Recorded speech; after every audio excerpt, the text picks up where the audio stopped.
जय श्री कृष्णा सनातनियों।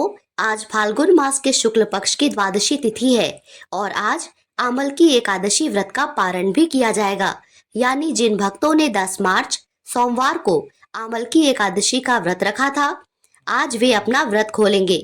आज का दिन बड़ा ही शुभ और मंगलकारी है। एकादशी के व्रत के पारण के दिन तुलसी माता और लक्ष्मी माता की कथाओं को सुनने से व्रत पूर्ण माना जाता है और भक्तों की समस्त मनोकामनाएं पूरी होती है। तो जिन लोगों ने व्रत नहीं भी रखा है, उन्हें भी द्वादशी के दिन तुलसी माता की कथाओं का श्रवण अवश्य करना चाहिए। इन कथाओं को सुनने से धन संपत्ति अनंत शुभ फलों की प्राप्ति होती है। और जिन घरों में एकादशी व्रत में एकादशी की कथा और एकादशी पारण पे माँ तुलसी और माँ लक्ष्मी की कथा सुनी जाती है, उस घर में भगवान श्री हरि विष्णु की कृपा सदा सर्वदा बनी रहती है। तो आइए भगवान श्री लक्ष्मी नारायण जी के चरणों का ध्यान करते हुए इन कथाओं को सुनते हैं। प्रेम से बोलिए श्री राधे कृष्ण भगवान की जय। एक बुढ़िया माई थी, वह तुलसी जी को रोज सींचा करती थी और कहती थी, हे तुलसी माता, सच की दाता, मैं तेरा बिड़ला सींचती हूँ, मुझे बहू दे, पीताम्बर की धोती दे, मीठा मीठा घास दे, बैकुंठ में वास दे, चटक की चाल दे, पटक की मौत दे, चंदन का काठ दे, रानी सा राज दे, दाल भात का भोजन दे, ग्यारस की मौत दे, कृष्ण जी का कंधा दे। तब तुलसी माता धीरे धीरे यह सब सुनकर सूखने लगी। तो भगवान ने एक दिन तुलसी माता से पूछा, हे तुलसी, तुम क्यों सूख रही हो? जो तुलसी माता ने कहा, एक बुढ़िया रोज यहाँ आती है और मेरी बिड़ला सींचती है और यही बात बार बार दोहराती है। मैं उसकी सारी मनोकामना तो पूरी कर सकती हूँ, लेकिन भगवान कृष्ण का कंधा कहाँ से लाऊंगी? इस पर भगवान श्री कृष्ण जी तुलसी माता की बात सुनकर जोर जोर से हंसने लगे और फिर भगवान श्री कृष्ण जी ने तुलसी माता से कहा, तुम चिंता मत करो, जब वह बुजुर्ग महिला की मृत्यु होगी तब मौके पर मैं और आप ही कंधा दे देंगे। कल जब वह पूजा करने आए तो आप कह देना कि तुम्हें सब कुछ मिल जाएगा। कुछ दिनों के बाद वह वृद्ध महिला ठोकर खाकर रास्ते में गिरकर मर गई। जब गांव के लोगों ने उस वृद्ध महिला के मृत्यु का समाचार सुना तो सभी लोग उसके घर पे एकत्रित हो गए। सभी लोग उस महिला को धर्मात्मा मानते थे और तुलसा जी की डोकरी कहते थे, इसीलिए सभी उसके दुख में शामिल होने उसके घर आ गए। और उसके बाद सभी गांव वालों ने उसके अंतिम संस्कार करने की योजना बनाई और उसे नहलाकर बैकुंठी पर बैठाने के लिए उसे उठाने लगे। तो उसका मृत शरीर इतना भारी हो गया कि उसे कोई उठा ही नहीं पाया। यह सब देखकर गांव के सभी लोग तरह तरह की बातें करने लगे और कहने लगे, यह तो इतना पूजा पाठ करती थी, हर समय माला फेरती थी, इसीलिए क्या यह इतनी भारी हो गई? वही पूरे गांव में चर्चा होने लगी कि डोकरी माई कोई भक्ति नहीं करती थी, वह छल कपट करती थी। हम जिसे धर्मात्मा समझते थे वह तो पापी निकली, जो कि किसी के उठाए नहीं उठ रही। न जाने उसके कौन से कर्मों की सजा है। इधर भगवान ने सोचा, मेरे भक्त की तो निंदा हो रही है, इसीलिए भगवान ने बूढ़े ब्राह्मण का भेष धारण किया और वहां पर आए।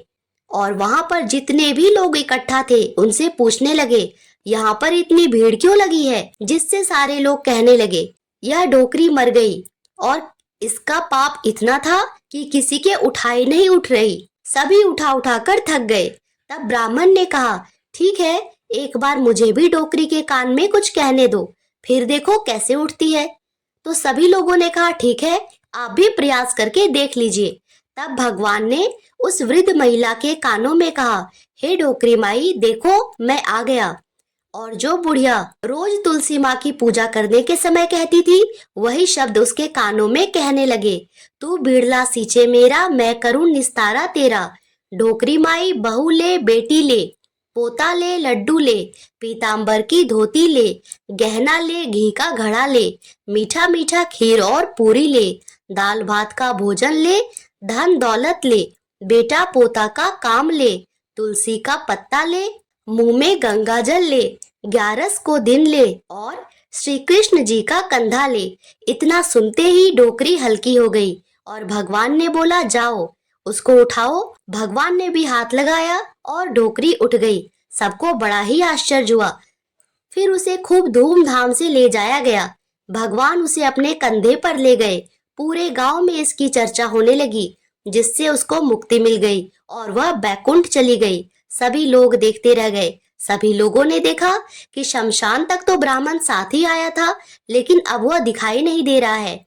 इससे लोगों को समझ में आ गया वह कोई और नहीं, स्वयं भगवान ही बूढ़े ब्राह्मण के भेष में आए थे। बोलिए श्री राधा कृष्ण भगवान की जय। श्री तुलसी शालिग्राम जी की जय। हे भगवान, हम सब पर अपनी ऐसी ही कृपा बनाए रखना। आइए अब सुनते हैं इस एकादशी की एक और अत्यंत दुर्लभ कथा। धन धान्य देने वाली एकादशी की एक ऐसी कथा का श्रवण करते हैं, जिसे सुनाते हुए खुद भक्त वत्सल भगवान श्री कृष्ण भी भाव विभोर हो गए थे। प्रेम से बोलिए बाके बिहारी लाल की जय। एक गांव में रमा नाम की एक स्त्री थी। उसके विवाह को 5-6 वर्ष हो गए थे, लेकिन उसकी कोई संतान नहीं थी। एक बार श्री राधाष्टमी का उत्सव आया। गांव की औरतें बरसाना जा रही थी। औरतों ने कहा, तुम भी हमारे संग बरसाना चलो, राधा रानी बड़ी दयालु है, तुम्हारी गोद जरूर भर देगी।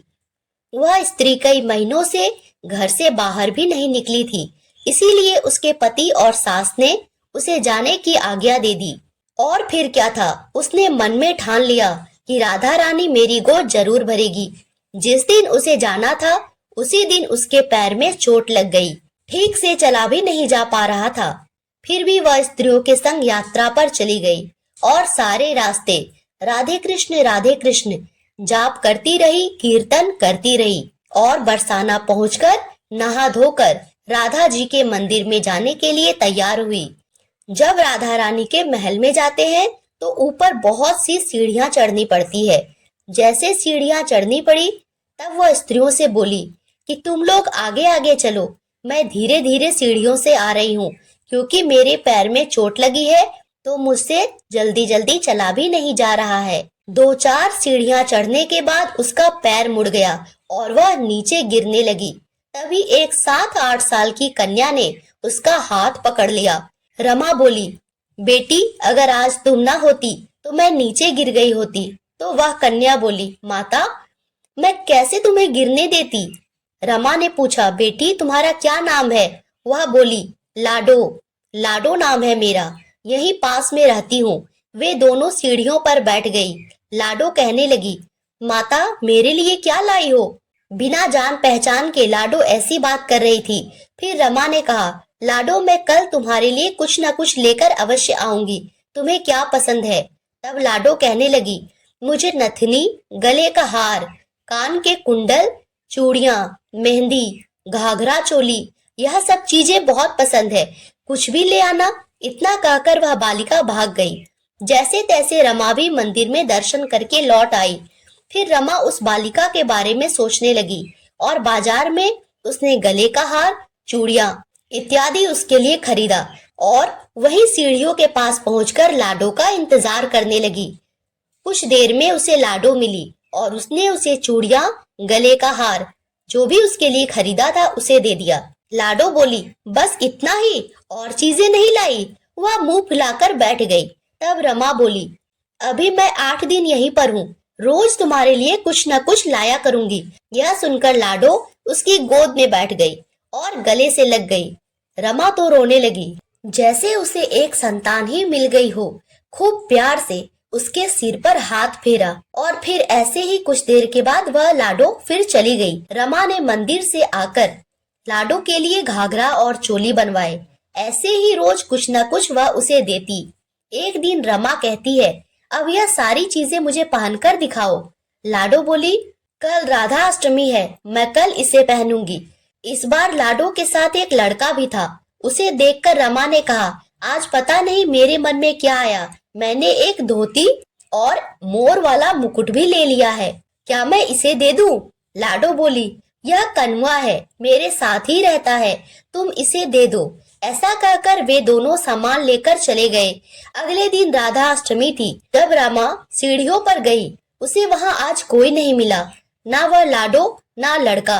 बहुत इंतजार के बाद वह मंदिर चली गई। वहां पहुंचकर देखा बहुत भीड़ थी। चारों ओर कीर्तन हो रहे थे। किसी तरह भीड़ को चीरती वह आगे पहुंची।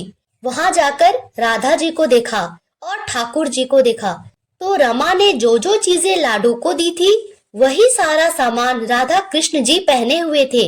वह पत्थर सी हो गई। आंखों से आंसू बहने लगे।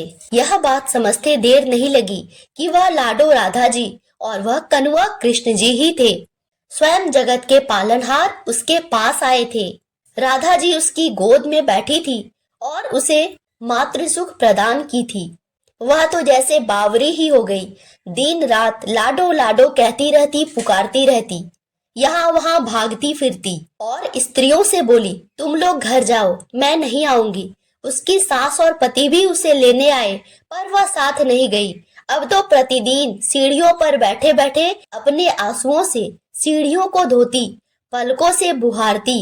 ऐसा करते करते 30 वर्ष हो गए। एक दिन एक बालिका उसका हाथ पकड़कर ऊपर अटालिया में ले गई। वहां बोलती है, तो आ गई, मैं ही हूँ तुम्हारी लाडो। ऐसा कहकर बाहें फैलाकर रमा को बुलाने लगी और अपने गले लगा लिया। उस दिन रमा ऐसे गले लगी कि इस पार्थिव शरीर को छोड़कर सदा के लिए लाडो के पास चली गई। बोलिए भक्त वत्सल भगवान श्री राधे कृष्ण की जय, श्री बरसाने वाली की जय। अब सुनते हैं एकादशी पारण पर माता ग्यारस की कथा, जिसको सुने बिना एकादशी व्रत का पारण पूर्ण ही नहीं माना जाता। तो सभी प्रेम से बोलिए एकादशी माता की जय। एक समय की बात है, एक बूढ़ी अम्मा रहती थी। उसके घर में उसके बेटे, बहू, पोते और पोतिया, किसी चीज की कोई कमी नहीं थी। फिर भी वह एक बार एकादशी का व्रत रखने के लिए जिद करने लगी। घर वालों ने उसे खूब समझाया कि अम्मा अब आपकी उम्र हो चली है, आप एकादशी जैसा कठिन व्रत मत कीजिए, आपको क्या जरूरत है व्रत करने की। तो वह बूढ़ी माई बोली, नहीं, मैं तो एकादशी का व्रत जरूर करूंगी। मैं अपने बेटे, बहू, पुत्र, पुत्रों आदि की सुख सुविधा के लिए व्रत रखना चाहती हूँ। मैं चाहती हूँ कि मेरे बच्चों को किसी भी तरह की कोई तकलीफ ना हो, हमारा घर धन धान्य सुख समृद्धि से भरा पूरा रहे। इस तरह कहकर वह बूढ़ी अम्मा एकादशी का जब दिन आया तो उसने व्रत रख लिया। सुबह सवेरे जल्दी उठकर स्नान किया और उसके बाद में घर के मंदिर में श्री हरि विष्णु के समक्ष घी का दिया जलाकर एक जल से भरा हुआ कलश रखकर श्री हरि विष्णु के चरणों का ध्यान करते हुए उसने अच्छी तरह से व्रत की कथा सुनी और ओम नमो भगवते वासुदेवाय मंत्र का जाप भी किया। उसके बाद में अपने बच्चों के मंगल जीवन की कामना हेतु सूर्य भगवान को अर्घ दिया। फिर पूरा दिन पूजा पाठ करती रही और एक ब्राह्मण के घर पर मिट्टी के पात्र को जल से भरकर और उस ऋतु में उगने वाले फल को दान किया। उन दिनों बहुत ही ज्यादा गर्मी थी। गर्मी के कारण बूढ़ी अम्मा को बहुत ही बेचैनी हो रही थी। बूढ़ी अम्मा सोच रही थी कि क्या पता मैं इस व्रत को रख पाऊंगी या नहीं, लेकिन आज का व्रत तो बीच में नहीं छोड़ सकती। इस तरह बार बार अलग अलग विचारों से बूढ़ी अम्मा परेशान हो रही थी। वह बार बार पानी से कुल्ला करती, मुंह धोती तो थोड़ी देर के लिए उसे राहत महसूस होती, फिर वही हालत हो जाती। कुछ देर तो बूढ़ी अम्मा तालाब के पानी में ही बैठी रही, लेकिन बाहर निकलते ही फिर बार बार उसका मुंह सूखने लगा। बूढ़ी अम्मा बहुत ही परेशान हो रही थी। एक तरफ तो उसका बुढ़ापा और दूसरी तरफ भयंकर गर्मी। जैसे तैसे करके बूढ़ी अम्मा ने तो दिन काट लिया, पर अब सामने पहाड़ जैसी रात थी, इसको काटना बड़ा ही कठिन दिखाई दे रहा था।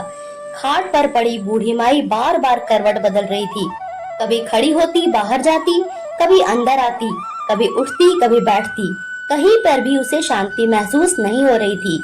वह वापस खटिया पर आकर बैठ गई और एकादशी माता का स्मरण करती रही।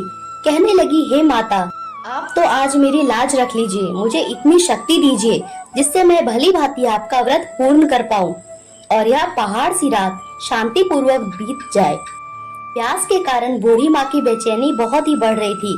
उसने बहुत ही धैर्य रखने की कोशिश की, चुपचाप बैठी रही, पर प्यास सहन नहीं कर पाई और उसकी सहनशीलता की सीमा टूट गई और वे घबरा कर एकदम से चिल्ला पड़ी और जोर जोर से कहने लगी, बचाओ बचाओ। तो अम्मा का चिल्लाना सुनकर उसके परिवार के सारे सदस्य वहाँ पर एकत्रित हो गए। अड़ोसी पड़ोसी भी आ गए। बूढ़ी अम्मा के खटिया के चारों ओर खड़ी होके सभी कहने लगे, अम्मा जी आपको क्या हो गया, आप क्यों इस तरह से चिल्ला रही हैं? बूढ़ी अम्मा की बहू ने कहा कि आपको पता है हमारी अम्मा जी ने आज एकादशी का व्रत रखा है, हम सब ने मना किया था। इतनी उम्र के बाद व्रत रखने की क्या जरूरत है? आज इन्हें कौन सी कमी है जो इन्हें व्रत रखने की नौबत आ गई? तो सारे लोग कहने लगे, सही बात है अम्मा जी, अब आपकी उम्र हो चली है, व्रत रखने की तो अब आप में शक्ति भी नहीं है, और एकादशी जैसा कठिन व्रत आपके बस की बात नहीं। हम जैसे हट्टे कट्टे भी एकादशी का व्रत रखने में हिचकिचाते हैं, और आपने बिना सोचे समझे एकादशी का व्रत रख लिया। तो बूढ़ी अम्मा कहने लगी, भोजन तो मैं नहीं करूंगी, ना ही पानी पीऊंगी, आज तो लगता है कि मेरे प्राण निकल जाएंगे। ऐसा करो, एक छोटी सी मटकी पानी से भरकर मेरी छाती पर रख दो। यह सुनते ही बुढ़िया का पोता भागकर एक छोटे से घड़े में पानी लेकर आया और अपनी दादी की छाती पर धीरे से रख दिया। छाती पर रखते ही थोड़ा सा आराम मिला। आराम मिलने के कारण बूढ़ी अम्मा को नींद आ गई और सारे कहने लगे, चलो अब तो आराम कर रही है, आधी रात बीत चुकी है, आधी रात और है। अब अम्मा को नींद आ गई, अम्मा के जागने तक सवेरा हो जाएगा। इस तरह सभी अपने अपने घर चले गए। बेटे बहू पोते पोती सब सो गए। तो एकादशी माता सोचने लगी कि बूढ़ी अम्मा बहुत कठोर व्रत कर रही है, दिन भर कितनी परेशान हुई है, फिर भी पानी पीने का नाम नहीं लिया। अब मुझे खुद इनकी परीक्षा लेनी होगी। यह सोच एकादशी माता मुर्गे का रूप लेकर रात को ही बांग लगाने लगी। तो मुर्गे की आवाज सुनकर दादी माँ की आंख खुल गई और उसने सोचा कि भोर हो गई है। वह जल्दी से खड़ी हुई और बाहर आई और आकर आसमान की ओर देखा तो आसमान में कहीं भी उन्हें प्रातःकालीन तारा नहीं दिखा। वह सोचने लगी कि यह मुर्गा क्यों और कैसे बोल रहा है। अभी तक तो जो तारा उगता है, जिसको देखकर मैं अनुमान लगाती हूँ कि सवेरा हो गया है, वो अभी नहीं निकला है, फिर यह मुर्गा कैसे बोल रहा है?